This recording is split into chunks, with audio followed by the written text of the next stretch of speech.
Bienvenue sur le podcast Limerté. Je suis Clémentine, doula des familles spécialisée dans le sommeil de l'enfant. Dans mon quotidien, j'accompagne les parents à vivre une parentalité sans tabou. La Limerté, c'est la liberté d'être mère comme on l'entend, parfois un peu bancale, en équilibre entre ce qu'on voudrait faire, ce qu'on peut faire et ce qu'on fait vraiment. Entre ce que dit la théorie, ce que suggère l'entourage et ce qui nous correspond profondément. Vous allez donc entendre des histoires de mères du quotidien qui partagent la vraie vie, de joie, de galère, de questionnement. Plongez avec moi dans ces histoires de liberté, des histoires un peu ordinaires de femmes extra qui sont mères du mieux qu'elles peuvent. Salut Patricia, merci d'être là aujourd'hui. Merci à toi, Clémentine. On a eu du mal à trouver ce créneau, mais on y est et je suis ravie parce que le sujet qu'on va aborder aujourd'hui, on me l'a demandé plusieurs fois depuis des mois, donc je suis C'est très vrai. contente. Ouais, je suis très contente qu'on l'aborde. Mais avant de rentrer dans le vif du sujet, est-ce que tu peux te présenter en quelques mots? Oui, bien sûr. Alors, moi, c'est Patricia, j'ai 32 ans et je suis la maman d'un petit garçon, Mathéo, qui va avoir 3 ans en mai. Voilà. Ok. Est-ce que tu as toujours su que tu voulais être maman? Oui, globalement, oui, oui, oui, tout à fait. C'était dans mes idées d'être maman, il n'y avait pas de... Effectivement. Ok. Et est-ce que tu es encore en couple avec le papa de Mathéo? Oui, tout à fait. Ok. Lui aussi, c'était une envie d'être père? Oui, aussi. Ok. Vous étiez assez alignés. Ok. Ouais. Comment tu as vécu ces premiers mois en tant que maman? Compliqué. Par rapport. Effectivement, entre l'idée qu'on se fait et la réalité sur un premier enfant, enfin, en tout cas pour moi, c'était complètement pas du tout ce que j'imaginais. On est tout de suite assez livré à soi-même et pas assez accompagné, je trouve. Et je me suis rendu compte au bout de 8 mois que j'avais fait une dépression postpartum. Mais je me suis rendu compte donc, toute seule, hein.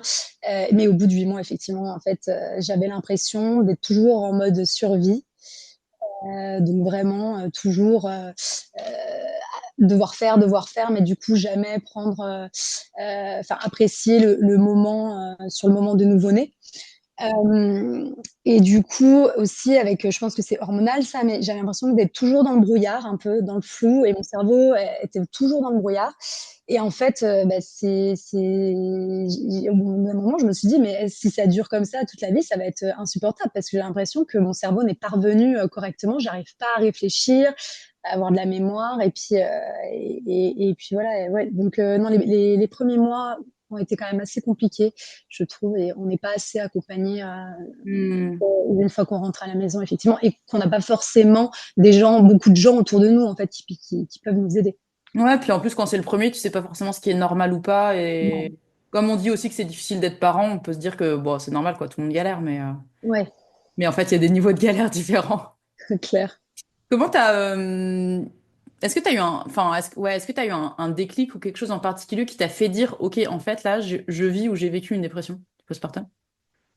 Non, pas nécessairement. J'ai changé de travail et je pense que du coup, c'est peut-être ça aussi, donc de devoir réapprendre des choses, et être dans un autre environnement, bah, ça m'a permis effectivement de peut-être prendre le recul là-dessus. Mon cerveau était peut-être apte à autre chose du coup, et donc ça faisait la coupure un peu sur moi. Ouais, OK. Et comment Et je retrouvais mes capacités. C'était surtout ça, c'est de devoir retrouver mes capacités. Je disais: «Bon, OK, c'était pas normal». Mais personne s'en a rendu compte, même mon conjoint, parce qu'effectivement, c'était des choses à l'intérieur de moi que je ne laissais pas forcément paraître, mais parce que du coup, je ressentais pas le besoin non plus, parce que je ne me rendais pas compte. Et effectivement, après coup, on se rend compte que, bah oui, effectivement, on était vraiment seuls là-dessus, et personne ne pouvait s'en rendre compte, en fait. Ouais, ouais, c'est fou de se dire après coup comment t'as traversé ça pendant des mois toute seule, quoi. Ouais, Parce que ouais, c'est intense. Quelle idée t'avais de la maternité et après de l'éducation que tu voulais pour ton fils avant d'être mère? bah, sur l'éducation, on était à peu près, alignés avec mon conjoint, puisqu'on a à peu près les mêmes principes et les mêmes valeurs, donc effectivement, heu, enfin voilà, on était alignés. Mais entre ce qu'on veut et ce qui se passe après, et les bouts de cheveux en face et son caractère, c'est différent aussi, effectivement, et du coup, on s'est retrouvés à un moment donné à plus du tout être une team et à être l'un contre l'autre, et ça a été très compliqué avec la fatigue aussi, donc on a passé quelques mois effectivement compliqués. Ouais. Il y a eu un sujet particulier sur lequel vous vous êtes rendu compte que vous n'étiez pas du tout d'accord? Ouais, bah, mon conjoint, lui, a eu plutôt une éducation assez stricte, plutôt à l'africaine. Bien qu'il voulait pas du tout retransmettre ces mêmes idées-là, mais effectivement, on est plutôt sur quelque chose de très conventionnel, c'est-à-dire une éducation où bah voilà, l'enfant fait ça, c'est un caprice, faut être quand même assez dur, faut lui expliquer par A plus B, machin. Et moi, j'étais plutôt sur une éducation. Alors, moi, j'ai pas forcément eu d'éducation. Plus jeune, j'étais assez vite livrée à moi-même. Mais du coup, ça veut dire que j'étais vachement sur les expériences et d'apprendre en faisant. Et donc, du coup, moi, j'ai vu assez rapidement que mon fils était assez têtu et qu'il voulait faire les choses très vite. Et du coup, moi, je me suis dit, je vais l'accompagner. C'est-à-dire que je vois il essaie de faire quelque chose, autant essayer de l'accompagner. Et du coup, ça prend énormément d'énergie parce que, plutôt de se dire, je prends un exemple bête, mais si sur la propreté, typiquement, tiens, on se dit, la nuit, on laisse les couches parce que c'est plus simple aussi pour nous. C'est un exemple, hein. Mais du coup, par exemple, moi, Mathéo, tout de suite, il voulait plus les couches la nuit. Il était clair. Du coup, moi, je l'ai accompagné. Je me suis dit, bon, si c'est ce qu'il veut, on va le faire. Mais par contre, je savais très bien que derrière, j'allais me lever toutes les nuits parce qu'au départ, ça allait avoir que des accidents. Mmh. Et donc, ça, c'était sur toute son évolution, il est comme ça. Et donc, du coup, moi, j'ai décidé sur toute son évolution de l'accompagner. Mais du coup, je me suis énormément fatiguée. Et c'est là aussi où, après, effectivement, avec mon conjoint, on avait des désaccords. Parce qu'effectivement, lui, il voyait pas forcément l'éducation comme ça. Mmh. Comment, justement, ça se passe ou ça s'est passé dans ces moments-là où toi, tu as une manière de faire qui est de l'accompagner, ton conjoint a une manière de faire différente. Ouais, qu'est-ce que ça a provoqué dans votre couple et comment vous l'avez géré ou vous le gérez encore aujourd'hui, selon vous vous en êtes? Je pense qu'au début, en fait, on n'en a pas vraiment parlé. Il me laissait faire de mon côté. Et je pense qu'il rongeait son frein. Et en fait, c'est ça, c'est qu'au bout d'un moment, ça a pété parce qu'effectivement, à force, du coup, moi, j'étais avec mes idées éducatives. Lui essayait quand même, voilà, quand il fallait dire non, de dire non. Donc, du coup, en fait, lui, il passait pour le méchant. Mm. Il avait ce rôle-là. Donc, du coup, effectivement, c'était toujours assez conflictuel, surtout au moment du tir de tout ça, vraiment les années compliquées. Euh, et voilà, et à un moment donné, ça a pété parce qu'on n'était plus du tout une team et lui avait l'impression qu'on était, Mathéo et moi, contre lui. Et Mm. c'était pas du tout non plus ce que je voulais, mais effectivement, moi, j'étais dans mon idée. Et puis pareil, comme j'apprenais aussi, il y a des choses, effectivement, où je devais m'ajuster et m'adapter. Après coup, par exemple, je prends l'exemple de la frustration. Effectivement, c'est bien d'accompagner l'enfant, mais au bout d'un moment aussi, il doit apprendre à accepter la frustration. Et ça, c'est très difficile. Et donc, moi, à ce moment-là, c'était à moi de m'ajuster aussi, de me dire, OK, maintenant, du coup, là, c'est plus de l'accompagnement. Là, effectivement, il doit être frustré, donc je dois l'aider. Enfin, justement, je dois pas l'aider. Là, il doit être frustré. Et Mm. ça aussi, moi, je devais monter, entre guillemets, en compétence là-dessus aussi. Et donc, faut réajuster. Sur un premier, c'est ça, c'est qu'on ajuste, on ajuste. Et même après coup, Edgar, mon conjoint, a été très content de dire, voilà, oui, aujourd'hui, Mathéo, il fait ça grâce à toi parce que tu l'as fait évoluer. Sauf que sur le moment, il voyait pas l'idée, donc du coup, je me prenais des réflexions. Et après coup, c'est bien, mais du coup, il y a des réflexions sur autre chose. Donc moi, j'ai toujours l'impression d'être toute seule en fait à naviguer sur cette idée-là d'accompagnement en fait. Mm. Et même encore aujourd'hui, tu trouves que ton conjoint, il n'est pas forcément convaincu, on va dire, de l'intérêt de l'accompagnement? Si, Ok. après, bien sûr, bien sûr. Mais effectivement, après, c'est toujours des petits ajustements à faire. Ouais, bien sûr. De toute façon, quand on devient parent, on se prend de pleine face l'éducation qu'on a eue et je trouve que c'est ou pas d'ailleurs, et c'est assez fréquent qu'on applique des choses sans forcément se poser la question en fait, parce que de toute façon, c'est comme ça qu'on a appris à faire. Donc, ça demande aussi. Comment toi, tu t'es ouverte à l'éducation par rapport, enfin, accompagnante, je vais dire, je vais l'appeler comme ça. Je me suis renseignée sur le sujet un petit peu en amont, effectivement, sur tout ce qui était méthode Montessori, etc., de l'accompagnement de l'enfant. Donc, j'ai lu des petits livres. Il y a aussi le livre, enfin, je sais plus, tout jusqu'à 6 ans. Enfin, je sais plus, c'est un psychologue qui a écrit justement, et il est super bien. Et du coup, ouais, j'ai lu beaucoup là-dessus, mais c'est surtout, je pense, grâce à mon fils, parce que, en fait, j'ai vu qu'il était assez vite très speed comme moi, en fait mon caractère et je me suis rendu compte et moi je me suis rappelé que quand j'étais petite je faisais énormément de crises aussi mais des crises existentielles un peu d'hypersensibilité, c'est-à-dire que tout de suite un petit truc peut vraiment me prendre et être compliqué à gérer émotionnellement. Mm.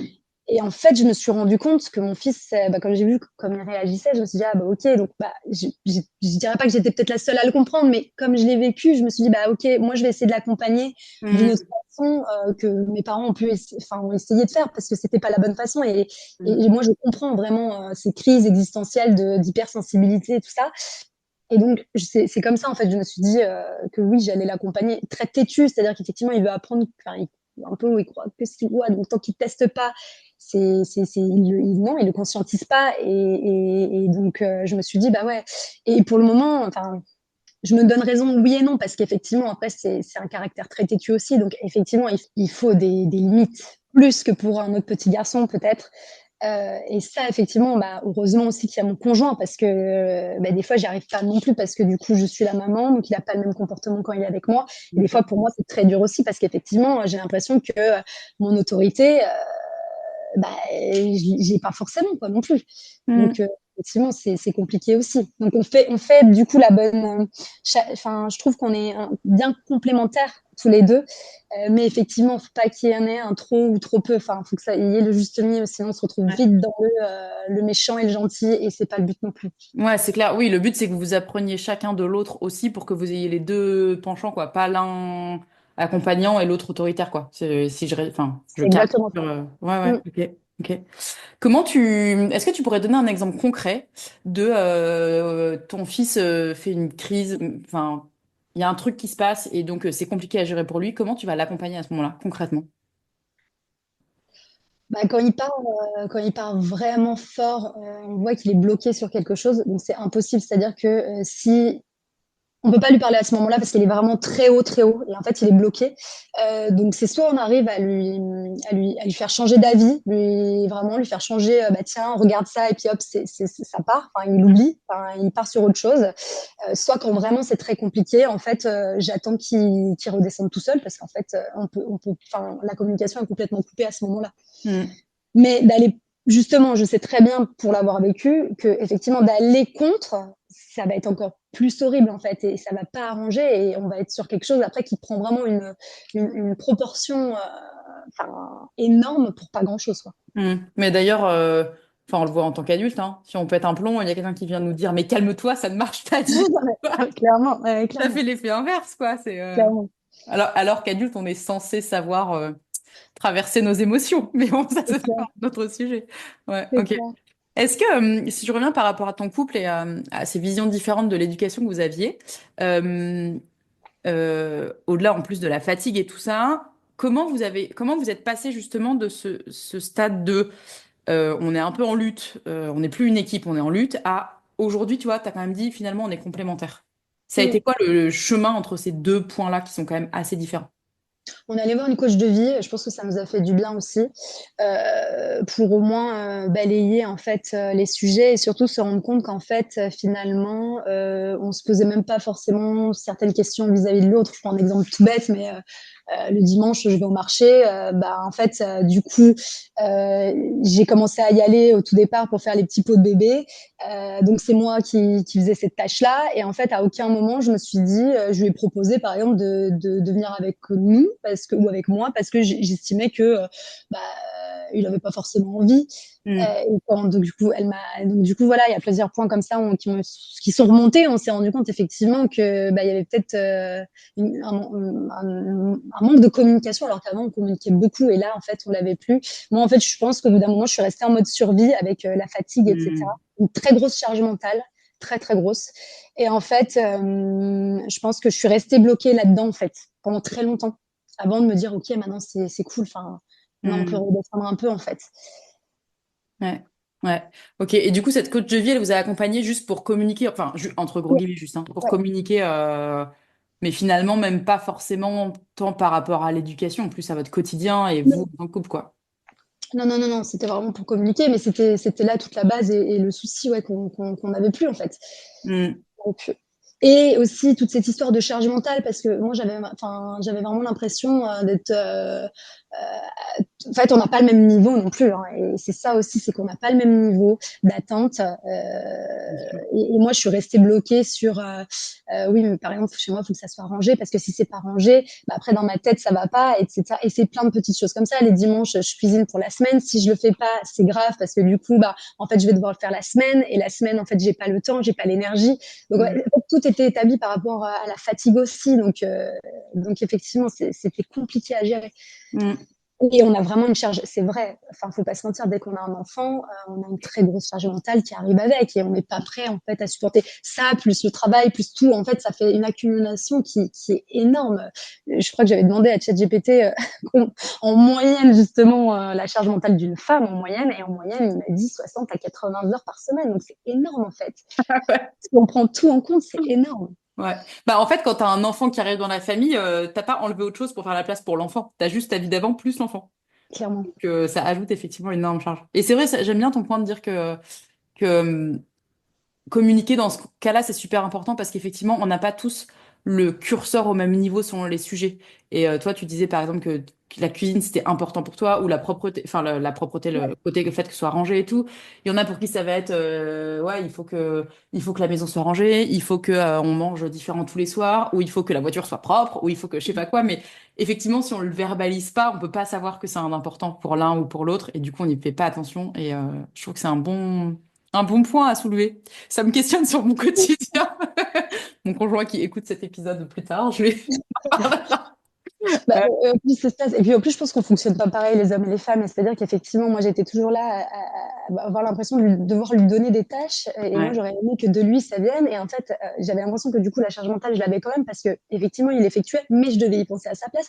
Mais sauf que lui, il me dit, mais Pat, je suis pas comme ça. C'est-à-dire que moi, effectivement, par exemple, une lessive, si c'est pas dans mon nez, je ne vais pas penser à le faire. Non, mais, et sur plein de trucs comme ça. Et je le comprends aussi. Je me dis, mais en fait, oui, on est différents. C'est-à-dire que moi, je sais, voilà, et il faut faire ci, il faut faire ça. Mais pour lui, c'est pas inné, en fait. Et alors, oui, bah, du coup, oui, je dois lui dire, mais derrière, il le fait quand même. Mais voilà, Hmm. donc, à un moment donné, voilà, c'est ça, on a l'impression d'en avoir un trop, en fait, dans la tête, c'est ça. C'est clair. Ça me fait penser ce que tu partages au livre, je sais pas si tu l'as lu, de Titiou Lecoq, qui s'appelle Le combat féministe se gagne devant le panier de linchal. Ok. Et je le recommande vraiment, et c'est l'histoire de cette chaussette qui traîne devant le panier de linchal, et pourquoi son mari qui passe devant 15 fois par jour ne ramasse pas cette putain de chaussette par terre. Ouais, Voilà. Et c'est toutes ces petites tâches. Voilà. Et franchement, il est petit, il est assez intéressant à lire. Et elle parle notamment de la charge mentale quand bah, l'enfant arrive et tout ce qui vient avec, ouais, parce qu'on parle de cuisine et de rangement, mais bon, on pense aussi à tous les rendez-vous médicaux, les vêtements, enfin, il y a une tonne de trucs ouais. à gérer, quoi.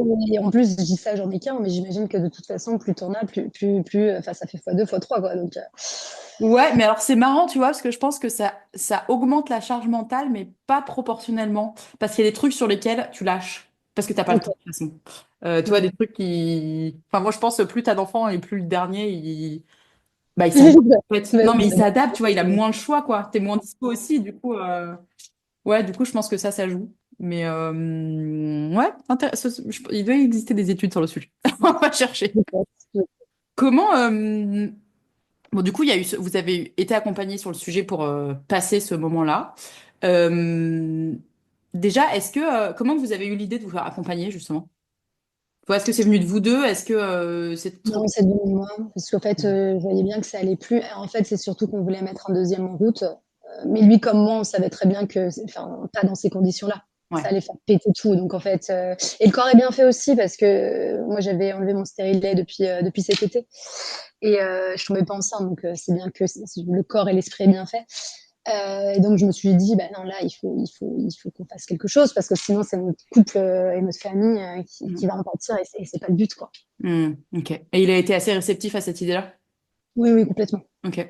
Est-ce que vous avez enfin, tu as plutôt une astuce ou un truc un peu du quotidien pour vous assurer de rester sur le bon chemin, pour pas retomber dans vos conflits, justement? Est-ce qu'il y a un truc que vous avez mis en place?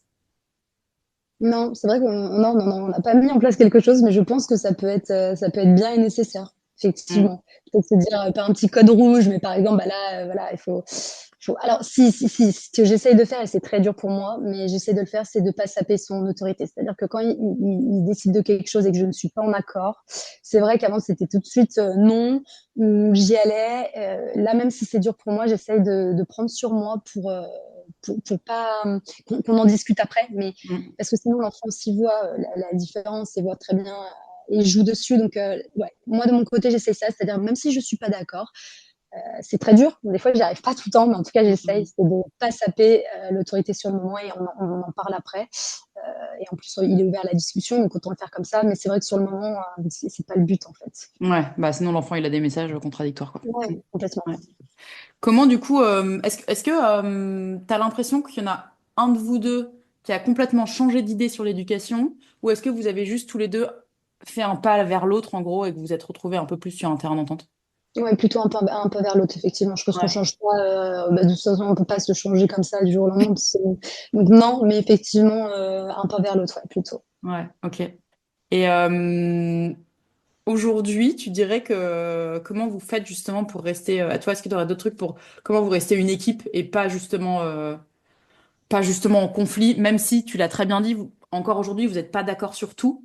Comment vous faites dans ces moments-là pour rester quand même une équipe et bah, prendre une décision, tu vois. Au final, là, tu donnais l'exemple de s'il fait quelque chose et que t'es pas d'accord, tu vas attendre pour lui dire que t'es pas d'accord. Comment, sur ce sujet-là, après, vous trouvez un compromis?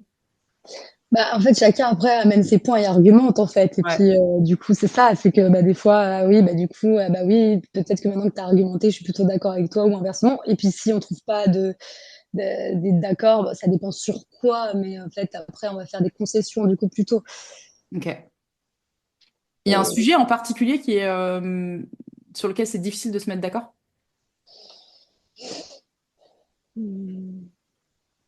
je sais pas, comme ça sur un sujet. Mais je pense que le sujet, c'est vraiment ça, hein, c'est vraiment histoire de caprice ou pas caprice. Hmm.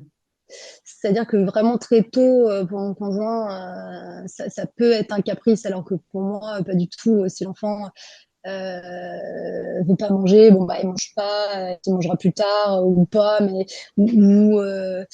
ouais, c'est vraiment ça, c'est sur les caprices. C'est vraiment le Hmm. gros de. Enfin, moi, je veux plutôt être dans la compréhension et après essayer de verbaliser avec mon enfant, lui expliquer pourquoi il peut pas, pourquoi c'est comme ça. Qu'Edgar, il va plutôt, bah, en fait, non, c'est comme ça, et il faut que tu comprennes, et c'est pas toi qui décides, quoi. Hmm. Hmm.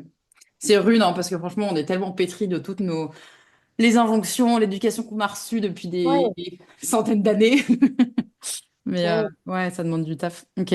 Quel conseil tu donnerais à un couple qui s'apprête à devenir parent et qui a peut-être déjà des visions un peu différentes sur l'éducation? Et ben, déjà, ouais, de bien en parler en amont, même si c'est compliqué, parce que tant qu'on n'est pas dedans, en fait, Hmm. vraiment, hein, enfin, j'aurais jamais cru. Enfin, et puis ça dépend aussi de l'enfant. C'est-à-dire qu'on peut avoir un enfant très calme en face et tout va très bien se passer. On peut avoir un enfant un peu plus speed, un peu plus têtu. Bah, c'est encore autre chose. Donc, je pense vraiment que, en fait, non, bah, je pense vraiment que en parler en amont, c'est sûr. Surtout si on est différent là-dessus, mais on apprend sur le tas. Franchement, Ouais. il n'y a pas vraiment de bonne façon de faire, quoi. Ouais. Ça dépend vraiment de chacun et de l'enfant. Donc, Hmm. Et communiquer. Communiquer. ouais, Puis il y avait ce truc qu'on dit souvent, don't split before you sleep. On ne se sépare pas tant qu'on ne dort pas. Et ça, c'est vrai qu'il y a beaucoup, beaucoup de couples qui se séparent, notamment la première année de l'enfant. ouais. Et en fait, c'est aussi beaucoup lié au manque de sommeil. Tu le disais au début que la fatigue, ça exacerbe tout. Et en fait, un sujet qui aurait pu être réglé en communiquant, bah, en fait, en étant épuisé, on n'a pas l'énergie de communiquer et ça fait exploser l'ensemble, quoi. Eh ben, un conseil là-dessus, effectivement, c'est d'accepter il faut pas, enfin, à un moment donné, si on doit pas dormir ensemble, c'est pas grave, mais on se repose. Parce que justement, moi, je voulais pas, je disais, oh, ben non, on va quand même dormir ensemble. Mais en fait, après coup, je me dis, mais jamais on aurait dû faire ça. En fait, c'était chacun devait dormir de son côté pour recharger les batteries, parce que du coup, on s'est retrouvés tous les deux fatigués. Et moi, je trouve que c'était même pas la première année, parce qu'effectivement, on est épuisé la première année, mais c'est un nouveau-né. Donc en fait, l'enfant n'a pas encore son caractère, ne bouge pas encore. Et franchement, on n'a pas de problème d'éducation à ce moment-là. Par contre, moi, je trouve que... Parce qu'en fait, le problème, c'est que la fatigue se cumule. C'est-à-dire que là, mon fils, il va avoir 3 ans, mais je sais que je suis toujours en dette de sommeil, même si maintenant, ça va mieux, mais jusqu'à 2 ans, je pense que les 2 premières années, j'étais en dette de sommeil. Donc même si je dormais un peu plus parce que l'enfant dormait plus, je récupérais pas en fait, parce qu'il y a une dette de sommeil, c'est pas on dort, 1 semaine, jusqu'à Ouais. 8 heures et c'est bon, non. Et donc en fait, ce qui se passait, c'est que moi, ça a été dur à ce moment-là. C'est-à-dire que la fatigue accumulée et ben ça a été vraiment à partir de ces entre ces 1 an et demi et maintenant, ça a été très compliqué parce qu'on était dans le dur du sujet de l'éducation et de l'enfant qui est là avec, son caractère. Et pour moi, c'est là où le couple peut exploser au moment de cette phase-là, plutôt qu'au tout début, parce qu'au tout début, bon, bah, du moment où il y a de l'amour, très sincèrement, ok, on est fatigué, mais si tout le monde aide, voilà, le début, c'est là, il faut de l'entraide. Si Ouais. les deux aident, ça va. Effectivement, s'il n'y a qu'une personne qui donne les biberons et qui s'occupe de l'enfant, là oui. Mais si Mm. les deux s'entraident, il n'y a pas de problème jusqu'au 1 an et demi. Mm. C'est autre chose. Ouais. Mais c'est vrai que le fait de pas dormir ensemble quand il y a besoin, c'est vrai qu'on le dit pas beaucoup, mais ça sauve. Enfin, franchement, nous, ça a Oui, été pas pour la première, mais pour la deuxième, on a passé des mois à ne pas dormir ensemble, bah oui, simplement parce qu'on avait 2 enfants, il fallait dormir avec les deux, donc on avait oui. décidé de dormir, quoi. Et ça nous a clairement aidé, même si on avait un peu marre, c'était sûr que c'était la survie, quoi. Effectivement un conseil. Et accepter l'aide et demander de l'aide. On le fait pas, hein. Mais on dit hein, qu'il faut un village normalement pour éduquer un enfant, enfin pour faire grandir un enfant. Mais c'est vrai, c'est-à-dire qu'aujourd'hui on se retrouve à deux, enfermés dans nos maisons, dans nos appartements, et on ne demande pas d'aide. Et en fait, bah, si, en fait, ah bah, c'est super si les grands-parents peuvent venir au début, 1 semaine, 2 semaines.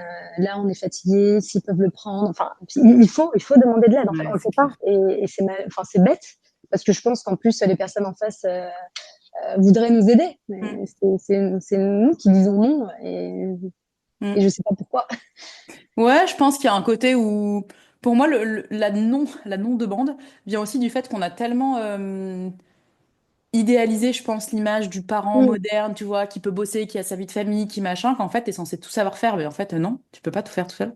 Mais je suis comme toi, hein. Enfin, nous, il nous a fallu des mois et des mois pour demander de l'aide. Et en fait, quand tu ouvres la porte, il y a plein de gens qui sont trop contents d'aider, et toi, tu te dis, mais en fait, ça se passe bien, et je me repose, mais c'est génial! Ouais, et c'est clair qu'élever un enfant tout seul, enfin, ou à deux, mais enfin, en tout cas, juste le couple, c'est pas possible en fait. Ou alors, il faut faire que ça. Mais du coup, oui, quand voilà. à côté, c'est C'est-à-dire pas. que oui, oui, effectivement, si tu travailles pas, je pense qu'effectivement, alors c'est un gros travail, mais tu as pas le travail à côté, donc Mm. du coup, c'est pas la même fatigue. Mais si derrière les 2 travaillent, en fait, c'est compliqué. Et même après aussi, je trouve que c'est mal fichu en France sur tout ce qui est garde, etc. C'est Mm. c'est une complexité énorme. Là, par exemple, mon fils, il va rentrer à l'école, mais oh là là, mais je me tire les cheveux sur, bah, faut le faire garder le mercredi, il faut le faire Et les garder vacances les scolaires. vacances. Et donc, du coup, tu cherches toutes les infos, tu vois que, bah oui, t'as pas forcément beaucoup de place. Donc, en fait, tu te dis, mais en fait, c'est un coup, ça n'a pas, enfin, comment on va faire? En fait, comment on va Mm. faire? C'est-à-dire que quand on n'a pas les grands-parents à côté, bah, comment on fait? Ouais. C'est compliqué. Ah ouais, c'est clair, c'est un vrai sujet. Les grands-parents sont les meilleures choses à emmener en vacances. Je le dis Ouais, souvent. ouais, complètement. Ouais. J'ai une dernière question pour toi. Quand est-ce que tu as été fière de toi pour la dernière fois et pourquoi? Et c'est pas forcément lié à ton rôle de mère. Mmh, c'est dur, hein.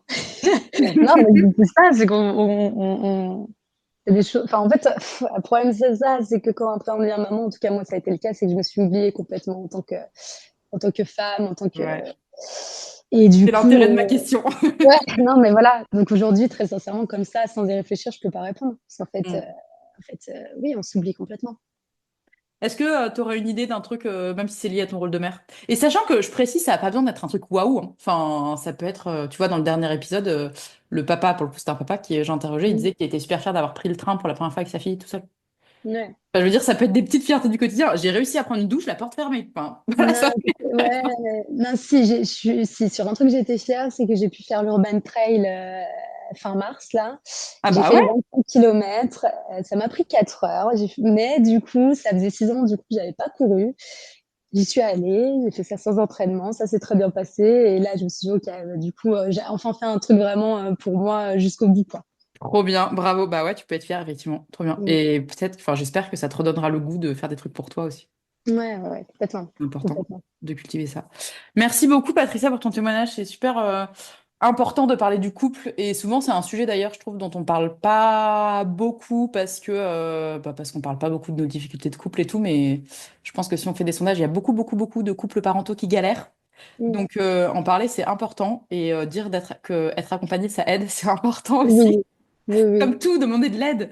Mais oui, en Ouais. plus, enfin, franchement, aller voir une coach de vie ou un psy, enfin, ça peut être que, enfin, ça peut être que bénéfique, donc autant le faire. Surtout quand on est bloqué sur nos idées et qu'on voit qu'on n'a pas de solution de sortir, en fait. Donc, Ouais, il faut demander de l'aide. carrément.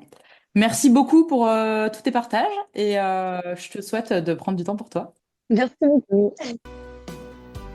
Cet épisode est déjà fini. Si il t'a plu, n'hésite pas à mettre 5 étoiles au podcast et à t'abonner, quelle que soit la plateforme d'écoute sur laquelle tu es, puisque plus il y a d'avis, d'étoiles et de personnes abonnées, plus le podcast est visible. Et plus il est visible, plus les parents entendent des histoires qui leur ressemblent. Et plus les parents entendent ces histoires, moins il y aura de tabous sur la parentalité et en particulier sur la maternité. Alors merci de faire voyager ce podcast pour toi, pour moi et pour tous les parents.